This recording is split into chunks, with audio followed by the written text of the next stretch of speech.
Brazzaville, la capitale de la République du Congo, a abrité les travaux de la réunion des prix des hydrocarbures comptant pour le troisième trimestre 2024. Ces travaux ont permis aux participants de se focaliser entre autres sur la fixation des prix des hydrocarbures bruts produits au Congo, notamment du Njeno Mélange Nkossa Blend. Le baril du Brent est actuellement négocié à 77 $ sur le marché mondial, tandis que les bruts de référence se vendaient au deuxième trimestre à plus de 80 $ contre 44,9 $ pour Nkossa Butane et 31,5 $ pour Nkossa Propane. Concernant la dynamique des marchés internationaux au 3 trimestre 2024, le cours du Brent a présenté une tendance baissière, ouvrant le trimestre à 88,01 $ par baril et le clôturant à 72,89 $ par baril. Il a atteint son plus haut niveau le 5 juillet 2024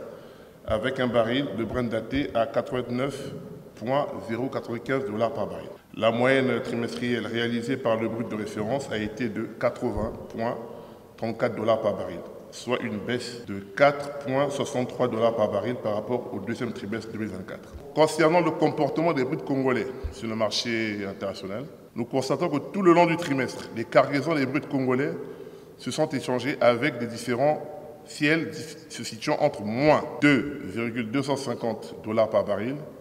et 1,360 $ par baril, ce qui est nettement mieux que le trimestre précédent. Les coûts du baril de pétrole restent volatiles en raison de la baisse de la demande dans les grands marchés et de la persistance des tensions géopolitiques dans le monde, reconnaît Jean-Christophe Da Silva, directeur général du groupe AOGC, présent à ces travaux. Lors de l'occasion de cette réunion a permis aux acteurs et aux experts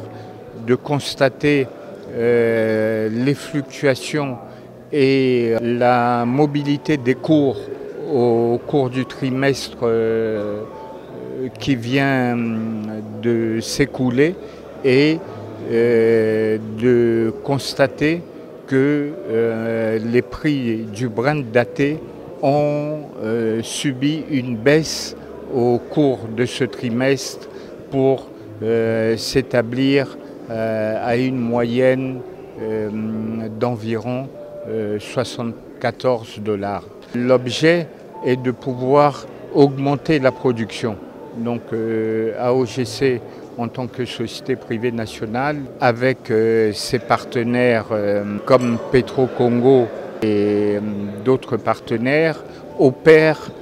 sur le champ de Pointe Indienne et a des perspectives de valoriser ces forages et d'augmenter la production et apporter une quote-part aussi plus importante à la production nationale. Pendant 3 jours, les participants ont défini un meilleur cadre pour l'avenir du marché national à travers des solutions équilibrées tout en tenant compte des réalités économiques ainsi que de la feuille de route du gouvernement.